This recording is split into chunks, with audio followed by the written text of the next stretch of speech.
E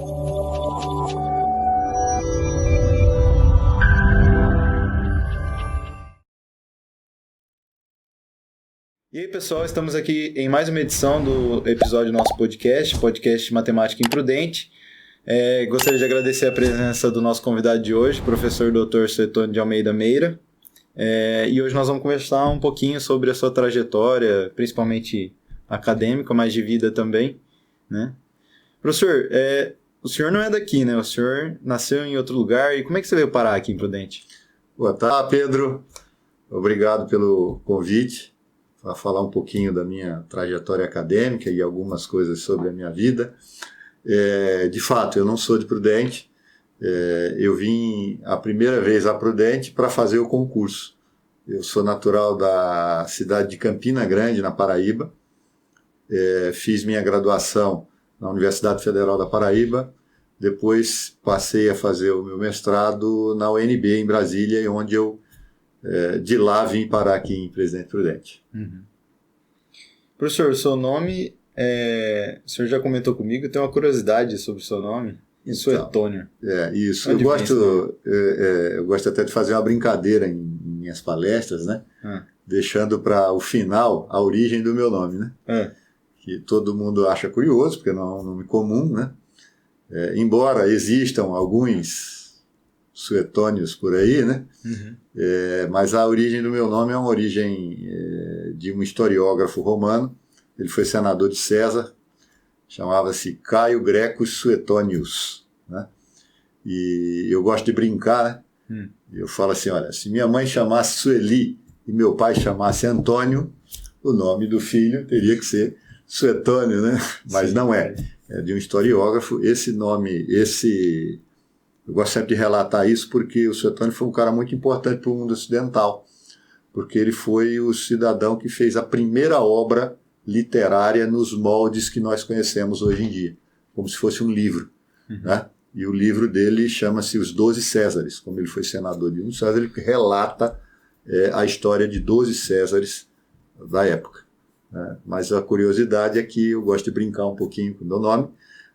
Em São Paulo existe uma escola chamada Escola Municipal Suetônio Bittencourt, tá? E quem tiver curiosidade de colocar o nome Suetônio vai ver uma meia dúzia no Lattes aí de alguns pesquisadores com o mesmo nome. Legal. Professor, uma coisa que eu queria perguntar, geralmente a gente acaba perguntando aqui, como é que você, né, decidiu fazer matemática? Você sempre teve facilidade em matemática? Bom, esse é um outro caso interessante. Eu tenho raízes no mundo do campo, né? E eu sempre gostei muito disso. E a minha profissão preferida, a época que eu ia fazer vestibular, era de medicina veterinária. Mas, infelizmente, naquele momento não havia medicina veterinária na minha cidade, eu teria que me deslocar para outra cidade. E meu pai não ia ter condições de me manter em outra cidade. E aí eu tinha realmente uma facilidade para a área de matemática e foi assim que caí por esse lado. Não imaginava ser professor, mas ao ingressar na universidade, 6 meses depois, um professor me convidou para dar algumas aulas numa escola da cidade. E aí eu não parei mais.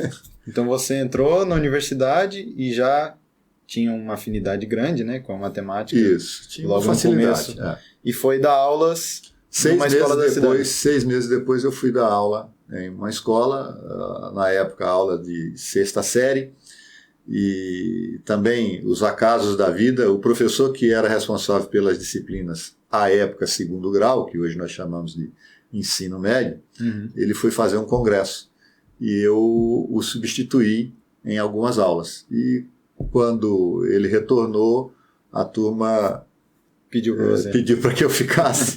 E aí começou minha jornada no ensino. Legal, então foi aí que despertou o seu lado de professor. Exatamente. Na verdade não era aula, mas você trocava ideias com alguns colegas, quem precisava, a gente tinha uma facilidade mais na área de exatas, né, matemática e física, então você conversava um pouco sobre aquilo. E eu não sei, o professor acho que viu em mim essa um pouco de facilidade e eu caí nesse mundo. E hoje, voltando ao que eu queria, que era ser médico veterinário, acho que esse percalço na minha vida foi bom, porque Te direcionou. é uma profissão que eu gosto demais. Se eu tivesse que repeti-la, acho que repetiria. E você não fez o curso de licenciatura, né? Fiz bacharelado. Bacharelado. Se Bacharelado. não fosse essas aulas, talvez você não teria seguido pelo lado... Se bem que a gente já tinha a ideia do bacharelado, Pedro, era você ir para a academia. Então, como no nosso país não dá para fazer só pesquisa, você tem que também fazer a parte de professor, então fatalmente eu teria que ir para o lado do professor. Só que quando eu terminei meu curso, eu já tinha 3 anos e meio que eu dava aula, né? Uhum. E fui fazer a pós-graduação, e daí acho que a sala de aula já era inevitável para mim. Você foi para o UNB? Fui para a UNB, fiz meu mestrado na UNB, e quando eu estava para terminar o mestrado, em 1989, ávido por uma profissão, na verdade por uma carteira assinada, porque você como aluno, eu era bolsista do CNPq, e a gente já sentia a necessidade de ter uma profissão de fato, ter um emprego, né? Sim. E o fato curioso, a época era o governo do José Sarney, todos os concursos nas federais estavam suspensos. E eu não tinha emprego, não queria voltar a dar aula no ensino básico. Era possível que ao terminar o mestrado eu já emendasse com doutorado, inclusive era o que o meu orientador queria. Uhum. Mas no início do ano de 1989, uma professora que havia feito mestrado comigo lá em Brasília, ela era um pouco uma turma anterior à minha, Kátia Regina Gonçalves, ela estava dando aula aqui. E ela ligou para mim e perguntou se não me interessaria em fazer o concurso aqui em Presidente Prudente. E eu não conhecia Presidente Prudente, mas devido à situação eu falei, bom, vamos lá. Você veio de longe, né, professor? Veio de longe. Veio de longe. E realmente não imaginava que viria aqui para Prudente. Aí vim aqui, existia uma vaga, eu fiz o concurso, passei, e no dia 30 de maio de 1989, eu assinei contrato aqui em Presidente Prudente, e desta água que tomei, não fiquei mais sem. Então são 35 anos, 35 anos, já passando para 36 anos. Lecionando aqui no campus. Exatamente. Legal. Professor, você citou seu mestrado, mas não citou a área do seu mestrado. Isso. Eu fiz tanto mestrado como doutorado e toda a minha linha de pesquisa na área de análise, mais particularmente na área de equações diferenciais espaciais elípticas. Né? E em Brasília já havia um grupo de pessoas que eram muito fortes nessa área e eu segui a mesma linha. Professor, entre as suas atribuições, né, você hoje em dia é coordenador do POT, né? Do POT e também do Profmat, que é o mestrado profissionalizante. Você faz tempo já que atua nessa área de coordenação desses... Isso, na verdade, a coordenação de várias áreas, né, ela faz parte da nossa carreira acadêmica. Então, vez por outra, você é chamado a participar, a coordenar, ou seja, licenciatura, eu fui coordenadora da licenciatura em matemática, chefia de departamento, né, a pós-graduação, no caso que é a pós-graduação, mestrado profissionalizante em matemática, é um mestrado em rede nacional, né? E o POT é uma das coisas que também aprendi a gostar na minha carreira dentro da Unesp, que é orientar pequenas pessoinhas que vão brilhar o olho pela matemática. E o POT é um programa de treinamento intensivo patrocinado pelo INPA, Instituto de Matemática Pura e Aplicada, que visa descobrir talentos e treiná-los na área de matemática. É ligado ao BMEP? É ligado ao BMEP, na verdade, à Sociedade Brasileira de Matemática, e ele visa treinar alunos para as diversas Olimpíadas, no caso, também a Olimpíada Brasileira de Matemática das Escolas Públicas, e esse programa é voltado para escolas públicas também. Então isso é uma atividade muito prazerosa, ela dá um certo trabalho para a gente, mas a recompensa é muito grande. Então nós começamos no ano de 2004, se eu salvo engano, eu, juntamente com o professor Zé Roberto e o nosso querido José Carlos Rodrigues Biroca, nós começamos a orientar os alunos que tinham sido medalhistas e menções honrosas da UBMEP. Certo. E nós fizemos isso na região de Marília, nós fizemos isso na região de Assis, aqui na região de Prudente, e foi aí que a gente começou a ter contato com crianças de 12 a 16, 17 anos, que vinha desde do sexto ano até o fim do ensino básico, né, mais precisamente terceiro ano do ensino médio, e isso trouxe frutos e alegrias que são incontáveis na minha vida, né? Hoje eu tenho ex-alunos que foram orientados meus desses programas, que já estão professores de universidades, já terminaram o doutorado e estão já atuando como professores. Então isso são alegrias que não estão no papel e que me faz olhar para trás e dizer, puxa vida, valeu a pena. Eu vi também, né, professor, que você orientou mais de 100 projetos de iniciação científica. Alguns destes tiveram correlação com esses alunos e tal? Sim. Muitos deles. Além dessas orientações básicas, né, que eu chamo básicas, na verdade hoje tem o nome de PICNE na UBMEP, a gente também orientou vários alunos também de graduação, né? Eu tive várias bolsas FAPESP, né, CNPq também, e esses alunos também me dão a alegria de hoje estarem como professores de universidade, né? Então nós temos professores na USP, professor na Universidade Federal de São Carlos, nós temos professor na UNB, nós temos professores que são daqui de Prudente, aqui também como nossos colegas, né? Nós temos vários professores de hoje que foram alunos nossos, né? Nós já estamos mais velhinhos, né? Quem já chegou tanto tempo atrás, e esse pessoal nos dá a alegria de terem sido nossos alunos e hoje estarem como colegas dentro da universidade. Um dos seus alunos, acho que de mestrado, foi meu professor no ensino médio, que me incentivou muito a vir fazer. Quem era? O Jonas. O Jonas. O Jonas foi meu aluno de graduação. Eu ajudei na orientação dele no mestrado também. Né? E é um exemplo de pessoas que a gente conseguiu colocar no mundo da matemática e que hoje reproduzem o que aprenderam, acho que até de maneira melhor do que foi passado aqui na universidade, e induzem, né? E sugerem que outros alunos venham também para a matemática. Isso é uma família que nos orgulha bastante. Eu fico bastante feliz de ter participado dessa trajetória. Isso, eu estou chegando no finalzinho da minha carreira profissional e muito alegre com essa família que a gente gerou, meus filhos e netos que estão por aí.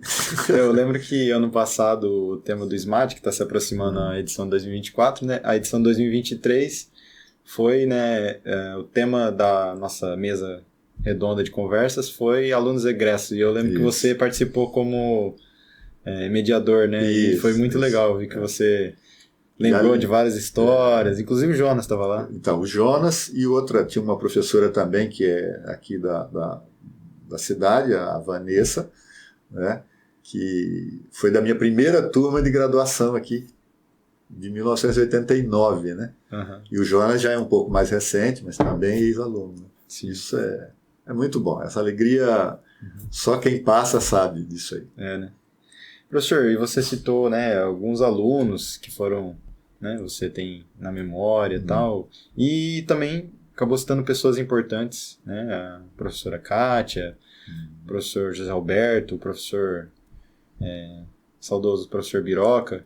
Gostaria de perguntar se você tem, né, em mente pessoas que foram importantes nessa sua trajetória acadêmica, nessa sua trajetória de vida. Isso. Isso é outra coisa que a gente não pode nem deve deixar de reconhecer, aquelas pessoas que se viram de exemplo na nossa carreira acadêmica, né? Eu tenho professores que eu vou citar aqui, infelizmente não são daqui, né? Foram professores meus de graduação, dois particularmente, um chamado Francisco Júlio Sobreira, que foi um dos incentivadores da minha continuidade na matemática, e o professor Mendes, que também foram pessoas que até hoje trago na minha memória como exemplos de docentes. E uma professora que eu sempre conto histórias em sala de aula que ela passou para a gente, chamada professora Marisa, infelizmente ela não se encontra mais conosco, né? E que me ensinou não só matemática, me ensinou um tantão de vida. Né? E é isso que eu falo para os meus alunos, que nós não somos só educadores de matemática, nós somos contadores de história e motivadores de vida. E essa professora foi uma pessoa que ela tem um lugar especial no meu coração e na minha vida. Né? E depois tive os professores da pós-graduação, meu orientador, o professor José Valdo Gonçalves, que para mim foi um exemplo de perseverança na ciência, é um dos pesquisadores destacados no mundo na minha área. Hoje ele deve estar com 77, 78 anos e ainda se mantém ativo. Né? É professor aposentado da UNB, professor titular aposentado da UNB, professor titular aposentado da Universidade Federal do Goiás, e é uma pessoa que eu não posso deixar de reconhecer a importância dele na minha vida, sob o aspecto de todos os ensinamentos que ele me passou. É muito bom a gente lembrar disso. E os meus professores colegas daqui, que eu já citei alguns deles, que se tornaram não só colegas de trabalho, mas amigos pessoais, como o professor José Roberto, o professor Biroca, né, de saudosa memória, e outros tantos que a gente tem na memória, o professor Messias, que são pessoas que estão marcadas, parte da sua história, estão marcadas na minha história. Professor, acho que passa uma pergunta que eu quero fazer agora para você, e eu acho que passa muito no seu trabalho, né? Que é justamente de formação de alunos, de pessoinhas que vão virar futuros matemáticos. Como que você vê o cenário atual do professor de matemática no Brasil? Né? Eu sei que você tem o trabalho com o Potic, né? Tem também junto com outros professores da rede de ensino, né? Então você está bem inteirado do que tem acontecido.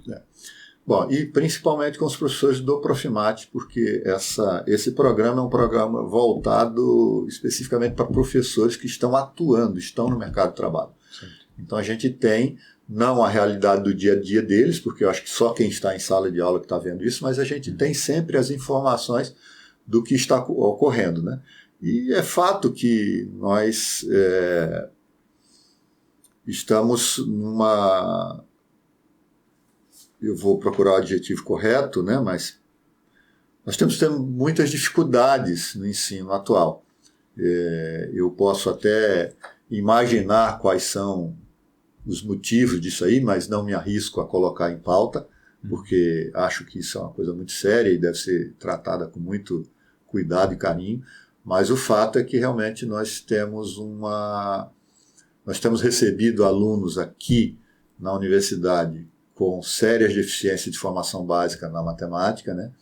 E quando a gente conversa e convive com esses professores que estão lá, eles dão vários motivos para isso estar acontecendo, né?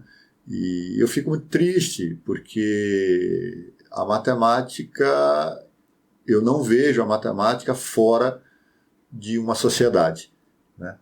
Você pode tirar várias outras partes do cotidiano escolar, mas a matemática não tem como, a matemática está na vida. Ela só falta ser bem mostrada. Né? Então a gente sabe que a matemática é um ouro que a gente vende a preço de banana.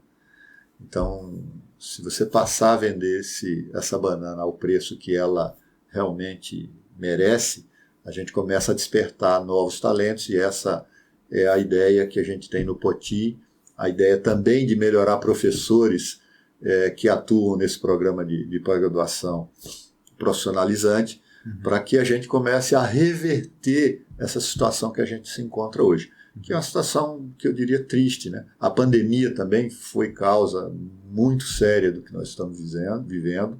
Eu não sei quantos anos demorarão para que a gente reverta esse quadro. Espero que reverta, né? Porque num país que quer ser grande, que quer se desenvolver, eu não vejo isso acontecer sem ensino. Sim. E o professor é peça-chave disso. Fundamental. Eu lembro das nossas aulas de análise do ano passado, e o senhor comentava, né, que a gente precisa, né, como futuros professores, buscar ter um envolvimento e ter essa experimentação já na graduação, né, aproveitar o que a gente tem no estágio, aproveitar as matérias que, né, trazem a gente um pouco mais para perto, mas também eu lembro que o senhor defendia que a gente deveria ter mais ainda, né, exposição assim no sentido, por exemplo, de saber falar em público e tal, e tudo isso fazer parte da preparação, né? Porque tem muitos alunos que às vezes chegam ainda no segundo ano e ainda tem um pouco de timidez, e não pode ter isso, né? Para você falar para uma sala de aula, você precisa ter uma desenvoltura. Isso, eu acho que isso, algumas pessoas têm isso nato, Pedro. Outras, e eu acho que a grande maioria, podem desenvolver isso ao longo de sua jornada. Então, por isso que, apesar de eu não ter sido formado em licenciatura, a minha experiência em colégios, em cursinho, porque eu dei aula de cursinhos também com turmas de 600 alunos, isso para mim foi a melhor escola, né? Porque ou você tremia e parava, ou então você seguia mesmo, né? Certo. Então, eu acho que esse treinamento, esse convívio, desde muito cedo na graduação, é importante para que você forme um professor um pouco melhor. Então, por isso que eu falo tanto com vocês, que a gente tem que fazer exposições, que a gente tem que treinar seminários com o maior número de pessoas possível, para que a gente, aquele que já tem o dom, ele melhore aquilo que ele já tem. E aquele que ainda sofre com a timidez, sofre com uma certa preocupação de falar em público, ele comece a desenvolver dentro dele essa habilidade que está lá escondidinha. Todos nós podemos sim melhorar as nossas exposições em público. Basta que façamos. Precisa pôr em prática. Exatamente. Eu tenho alguns amigos da graduação e da pós-graduação que são até mais tímidos, assim, mas quando vão para frente da lousa, vão Exatamente. bem, explicam e tal. E é aquele negócio, né? Eles foram desenvolvendo isso, né? Porque eles são pessoas que são mais tímidas, que têm... Mas quando chega na lousa, parece que ativa, vira a chavinha e consegue passar o que está ensinando, né? Esse é o ponto-chave, né? Você começar a treinar para que, na hora de você expor, você não olhe aquela pessoa, aquele grupo que está à sua frente como algo temeroso, e sim como aquelas pessoas que estão ávidos para escutar você falar. Então você soltar a tua voz, soltar o que você sabe, isso é importante e pode ser treinado. Né? Pode e deve ser treinado. Eu acho que isso deve ser mais estimulado na licenciatura. Se dentro da minha de toda essa minha trajetória e a experiência de sala de aula que eu tenho, isso pode ter certeza que é algo que eu tenho certeza que pode ser melhorado e deve ser melhorado. Professor, numa das nossas aulas também ano passado, um conceito de análise que a gente estava falando, e aí você deu um exemplo que o professor Rafael já tinha falado, você falou, eu acho que ele já pegou de mim essa história, hein? E a gente estava conversando sobre o infinitesimal, né? O infinito. E aí você lembrou o exemplo do bar, do Piroca. Como é que era mesmo? Puxa vida, aí a história, agora senta que lá vem a história. Na verdade é que Outra coisa interessante que eu trouxe para a minha sala de aula, eu não aprendi isso, porque a época que eu aprendi matemática era um estilo um tanto diferente, né? Eu brinco, né? Eu aprendi matemática em 1917. Então, quando você dizia, por que eu tenho que aprender matemática? Porque tem. Né? Hoje não, hoje a gente tenta mostrar uma matemática com aplicações claras, para que o aluno de qualquer idade ele possa enxergar aquilo no dia a dia dele. Né? E uma das coisas que são difíceis de percepção clara de um aluno da área de matemática, e na verdade de qualquer pessoa, de qualquer ramo, né, é essa ideia do infinito, essa ideia de você fazer repetições sem parar nunca. Né? E nas aulas de cálculo 2, que a gente vê uma partezinha de séries, né? Eu costumo falar a história do boteco do seu Manuel, né?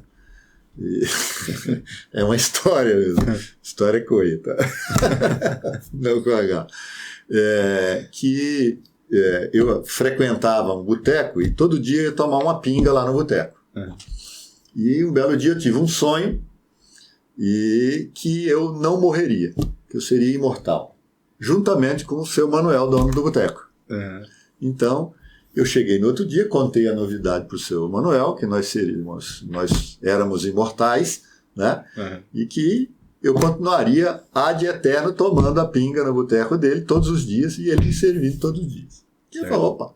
E aí eu fiz um desafio para o seu Manuel. Seu Manuel, eu quero fazer uma conta para o senhor, que é a seguinte: eu vou pagar R$1.000 na pinga de hoje para o senhor. Amanhã eu venho, vou tomar a pinga novamente e vou pagar R$500 dessa pinga. Depois de amanhã eu vou vir novamente e vou pagar R$250 nessa pinga. E assim eu vou fazer isso ad eterno, já que nós somos imortais. Tudo bem, seu Manuel?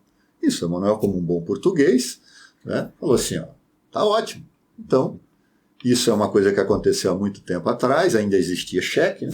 Então eu tirei o talão de cheque, fiz um cheque de R$2.000 e entreguei para o seu Manuel. Falei, bom, agora o senhor vai ter que me servir pinga ad infinito, até a eternidade. E o seu Manuel olhou para mim e falou, ora pois, como assim? Se em 3 dias tu me pagas R$1.750, como para o resto da eternidade vai ser só 250 para dar os R$2.000?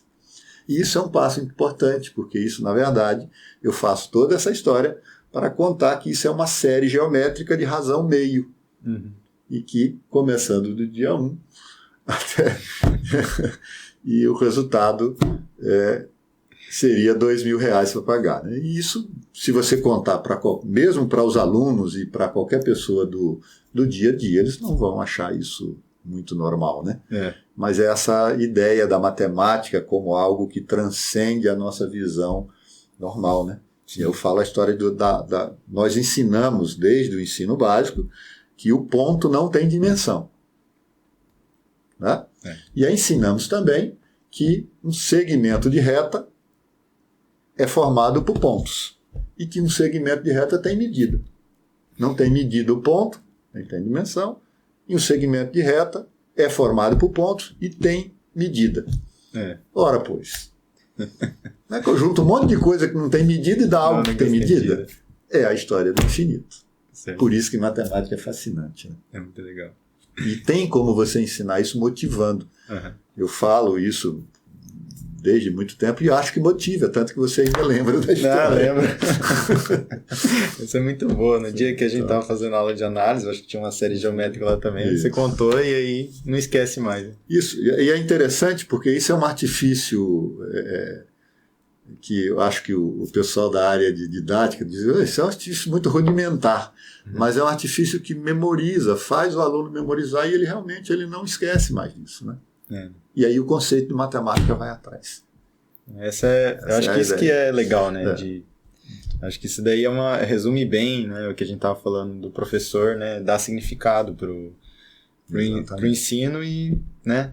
Coisas que, igual você falou, né? Que fogem do cotidiano, mas tem o exemplo, né? Você consegue ligar e faz sentido. Contextualizar, essa é a ideia, né? Você contextualizar para que chame a atenção do aluno, né? Fala assim, pô, mas que coisa esquisita, cara, como é que é isso, né? E aí tem o conceito matemático por trás. Legal. Professor, eu vi no Lattes que você, acho que atuou, muita gente não sabe, mas o departamento de estatística aqui de Prudente, ele, os professores eram da matemática, e aí se viu a necessidade de fazer o curso de estatística, né? Mais ou menos isso. Você participou disso? Na verdade, o departamento nosso de matemática chamava-se Departamento de Matemática e Estatística. Então, existiam, sobre esse guarda-chuva do Departamento de Matemática e Estatística, o curso de Estatística e o curso de Matemática. Né? Depois, agora no ano de 2000, a primeira turma é de 2002, salvo engano, nós criamos o curso de computação. E assim, nessa época realmente a gente participou efetivamente da criação do curso de computação. No curso de estatística eu não participei. Quando eu cheguei aqui já existia o curso. Ah, certo. Só que o departamento era junto. Né? Então, o curso então de computação... na verdade, ficou departamento de matemática, estatística e computação. E aí depois esse departamento ficou muito grande e viu-se a necessidade de fracioná-lo. Então ficou o departamento de matemática e computação e o departamento de estatística. Acho que mais ou menos na época você era chefe do departamento. Eu era chefe do departamento na época disso aí. Né? Então, mas isso não foi um racha, não. Isso foi porque veio a necessidade de... era um departamento que já estava beirando 50 professores, então era melhor dividir para que... Na verdade, era dividir para tornar dois mais fortes. Uhum. Né? E eu acho que isso foi conseguido. Né? Dividir para conquistar. Exatamente. Né? Acho que ficou... E eu acho que é até natural também no futuro se ter um departamento de computação. Eu acho que isso é perfeitamente natural. Então, na verdade, ficaria o departamento de estatística, o departamento de matemática e o departamento de computação. Uhum. Eu acho que isso hoje é junto, né? Matemática e computação é junto. Mas eu acredito que isso é uma tendência natural. Professor, eu vi também que você foi indicado para o Conselho Curador da Fundação Vicente Furlaneto, de Presidente Prudente. Eu fiquei uns bons anos na Fundação, que é ligada diretamente ao município. Né? À época, essa fundação ela proporcionava cursos técnicos para a comunidade. Isso também, de novo, é uma coisa como eu gosto dessa parte de você gerar opções de trabalho, né, para o maior número de pessoas. E a fundação ela era dirigida por um ex-professor daqui, que era o professor Caetano, né, e eu recebi o convite para representar a Unesp no Conselho Curador, e nós ficamos acho que uns 5, 6 anos lá nisso aí. Então, também foi um trabalho, era uma coisa muito bonita, porque nós tínhamos escola de curtimento de couro, escola técnica em química, técnica em eletricidade, técnico acabamento civil, e uma série, acho que eram 22 cursos. Era muito legal aquilo lá. Eu também passei um pouquinho por lá. Professor, você tem alguma mensagem para deixar para os alunos que gostariam de cursar matemática? Aquele rapaz que está fazendo... Aquela moça, aquele moço está fazendo 16, 17, 18 anos, está chegando na época de pensar em um curso. Por que matemática? Antes da mensagem, eu gostaria de dizer que se eu tivesse que repetir tudo que eu fiz, eu repetiria. Né? Então, assim, em nenhum momento eu me arrependo de ter seguido esse lado duro, insólito de estudar matemática. Não é fácil, principalmente quem foi para a área da área pura, que é o meu caso, né? Uma tarefa árdua, mas a parte da sala de aula, a parte do contato com pessoas, isso é muito bom. E o que eu posso dizer é que se você tem uma certa habilidade com a matemática, vale a pena tentar. Você certamente não será o mais rico do mundo financeiramente, mas você tem uma grande chance de ser muito rico de emoções e histórias. Né? Professor, você comentou que é difícil o pessoal escolher a pura, né? É muito difícil. É a área que mais, né, tem que ter, de certa forma, dedicação Ou loucura. É loucura, né? Ou loucura. Realmente, a área de matemática pura, ela é dura. Ela é muito dura. Os avanços são muito pequenos, muito curtos. E a custo de muito suor. Muita dedicação mesmo, né? E também é uma parte que é até um contrassenso com tudo aquilo que eu falei, de a gente ver a matemática do dia a dia, da gente estar colocando as pessoas para enxergarem aquilo que você está fazendo. Na minha área, ela não aparece assim muito claramente. Os exemplos práticos são exemplos já muito antigos, né? Que servem só como um estímulo. Então é uma área da ciência que ela vive preparando coisas para o futuro que a gente não sabe se vão ser usados, né? Então eu cito o exemplo do um grande matemático francês, que é acho que o matemático mais citado nos últimos 50 anos, né? Chama Joseph Fourier, que é o responsável pela teoria do calor, onde ele trabalha com equações de calor e também com séries, chamadas séries de Fourier. E que por muito tempo isso vivia quietinho, paradinho lá no canto, porque você não via aplicação, né? E aí, nos anos 80, com a expansão do mundo computacional, começa a se usar fortemente as teorias que ele tinha tratado no século XIX, né? E isso é muito bonito, porque hoje tudo que se fala de som e de imagem no dia a dia tem Fourier por trás. Então, por exemplo, na medicina, as ecografias tridimensionais, né? Hoje você pega uma grávida com 4 meses, 5 meses, ela já vê a formação da criança perfeitinha tridimensionalmente. E o que está por trás disso aí é Fourier. E ele nem imaginava que chegaria tão longe, né?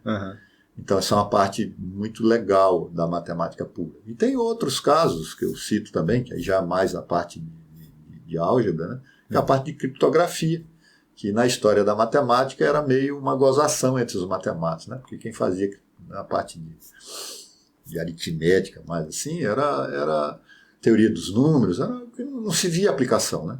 E hoje você não vê o mundo sem criptografia, né? E o que está por trás, né? Desde o teu número do CPF, é a teoria dos números. Então, esse lado de quem trabalha com matemática pura é muito duro, né? Porque você vai morrer e você não vai ver muita coisa, você não vai ver nada do que você fez ali no dia a dia, né? Então, o estudo realizado, ele é tão avançado que não se tem não dá para aplicabilidade. Não dá para aplicar naquela hora, né? E isso é complicado, né? Porque você fala, é uma sopa de letrinhas, né, para o leigo, né? Mas a ciência, a matemática tem essa particularidade. A matemática, ela pisa na canoa do dia a dia, do passado e do futuro, né? Isso só a matemática faz isso. Né? E o interessante é que nesses pontos onde ela atua, nada é apagado com o tempo. A matemática que se ensina básica hoje é a matemática que a gente volta à geometria de Euclides, 5 séculos antes de Cristo. E ela está lá. Hoje ela está mais macia do que aquela época. Se ensina com maior facilidade, mas é a mesma daquela época. Né? Então eu costumo falar que é a única ciência que ela é um edifício que não para de crescer nunca e que não sobrevive tirando o andar já passado. Verdade. Né? Então, passinho a passinho, e não tira aquele degrau. Para subir o próximo, você precisa saber do anterior. Isso que torna a matemática tão difícil e, ao meu ver, fascinante. Você vê que se você comparar na medicina, hoje, um cara, para ser um bom médico, ele não necessariamente precisa estudar as técnicas que foram usadas no século XX. Certo. Né? O cara da computação hoje, ele não precisa estudar o sistema DOS como a gente estudou na época que eu fiz graduação. Né? Eu tinha um professor que falava assim, a gente estudou uma linguagem de programação chamada Fortran, né? E todas as linguagens hoje, científicas, elas têm um pezinho lá no Fortran, né? Mas você não precisa saber Fortran mais. Você já vai direto na linguagem. E a matemática não tem jeito. Matemática não tem jeito. Você tem que botar seu pezinho lá no passado, aprender aquilo lá para você seguir adiante. Eu arrisco dizer que é a única ciência que é assim. Por isso que ela é mais fascinante de todas. É, né? Ao meu ver. Sim. Ao meu ver. E eu acho que isso tem muito a ver com o pessoal ter a dificuldade em matemática, né? Porque é isso que você falou, ela é uma construção que ela precisa do passado, do presente e do futuro, né? Exatamente. Até para a matemática básica. A criança, muitas vezes na escola, você ensina um negócio que naquele momento não faz muito sentido, mas que lá na frente você vai precisar. Exatamente. Aqui na graduação é a mesma coisa. A gente aprende na graduação coisas e muitas vezes a gente não vai precisar na graduação, mas se for para um mestrado, alguma coisa, você vai precisar. Então você precisa ter aquela base, senão você não consegue chegar no conhecimento. E outra coisa importante, Pedro, é essa formação geral que você deve ter. Você nunca deve estudar nenhuma ciência imaginando eu só vou pegar aquilo que eu vou usar. Senão você fica especialista de uma coisa só. Uhum. Não é? E sem o generalismo para que você até melhore aquilo que você é especialista. Eu vejo assim. Né? Eu sempre acho que a gente tem que ampliar os conhecimentos para que você melhore aquela parte mais aguda que é onde você trabalha. Uhum. Essa é a ideia que eu acho que a gente deve sempre manter. Por isso que eu tenho minhas restrições com cortes de áreas no ensino. Uhum. Né? Você tirar disciplinas. Né? Mas eu nunca vou usar na minha vida acadêmica algo que eu aprendi lá no meu ensino básico. Algumas coisas, né? Mas isso não é importante para mim. Eu, em 1917, nós tínhamos uma disciplina, que vocês não sabem o que é, chamada OSPB. Né? OSPB deixa eu ver se eu recordo, não faz tanto tempo, né? É Organização Social e Pública do Brasil. Olha que disciplina, cara. Na verdade, era uma disciplina de sociologia, cara. Você aprendia coisas básicas da nação. Eu nunca usei isso, peguei meu caderno de OSPB para usar, mas isso está dentro da minha formação. Isso é importante para a minha formação. O conhecimento social. Sim. Viver em várias camadas. O professor ele atua olhando para pessoas que são das diversas camadas. O professor é um comunicador, né? O curso de matemática, particularmente, claro, nós temos um perfil de pessoas que são normalmente pessoas de uma camada social mais baixa, né? Uhum. Mas você vai para outros cursos que já tem outro perfil social. E você, como professor, você tem que saber atuar nos dois lados. A história daqui não serve para a história de lá. Uhum. As histórias que eu conto na matemática, elas certamente não agregam e não estimulam o aluno da engenharia ambiental.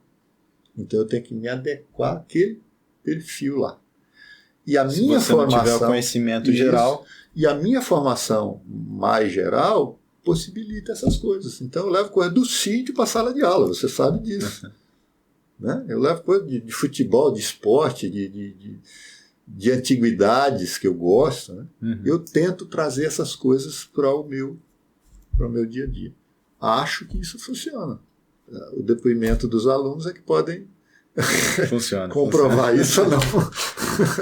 Eu posso falar que funciona. Não sei, ou simplesmente, também não recrimino quem usa só a aula do jeito que o padrão que é para ser. Né? Uhum. Bom, eu desenvolvi isso aí durante a minha carreira e tá aí os alunos as pessoinhas que passaram pela minha vida que podem prestar esse depoimento. Legal. Professor, eu queria perguntar se tem alguma coisa que você não falou e você gostaria de falar. Puxa vida. Eu acho que eu já falei demais, né, Pedro? Não, eu acho que, para terminar, então, o que eu posso dar como palavra de incentivo é que batalhem, persistam, né? As dificuldades, eu tenho tantas histórias de alunos que passaram por muitas dificuldades e que hoje se tornaram profissionais exemplares, né? Ultimamente eu tenho dito, e algumas pessoas até não sei se concordam comigo, né? Que para você estudar, você não precisa também acabar o resto da tua vida e virar só estudante. Tem tempo para tudo, né? Então dá para você estudar, dá para você se tornar um bom profissional, dá para ter vida, dá para se divertir. Saiba colocar bem esses teus horários. Dosar as coisas. Façam isso, que no final vale a pena. Principalmente quem veio de camadas mais menos favorecidas da sociedade, que é bem o perfil dos alunos da matemática, eu e um monte de outros, não vou citar nomes porque eu não tenho autoridade para falar isso, mas muitos alunos passaram por mim com histórias que são realmente merecedoras de Oscar. Superação. Né? E de superação. Então, quando pensares que tua vida é a pior de todas, lembra-te que muitos dariam um braço para estar no teu lugar. Então, sacode a poeira e vamos embora. Professor, para finalizar, eu tenho feito uma pergunta para os professores que vêm aqui. É uma pergunta parafraseada do jornalista Abu Janra, que fazia provocações. Ele perguntava o que é a vida, né? E eu vou perguntar para você o que é a matemática. O que é a matemática? Uma viagem permanente. Curto e grosso. Né? Uma viagem permanente. Da qual, quando se entra, não se quer sair. Não quer parar de viajar mais. Não quer parar de viajar. Quem é fisgado. Se você definitivamente entrar nesse trem, você não quer parar mais. E ele te abre tantas opções, os leques são tão grandes que você não quer parar mais de viajar. Legal. Beleza? Beleza, professor. Eu queria agradecer aqui a sua presença. Muito obrigado por ter batido um papo com a gente. Muito longo aí, né? Não, que isso, respostas. Se Deus quiser, vamos, né, voltar aí um dia para bater mais um papo. Como eu costumo dizer, a gente vai ficando mais velho, então vai virando contador de história.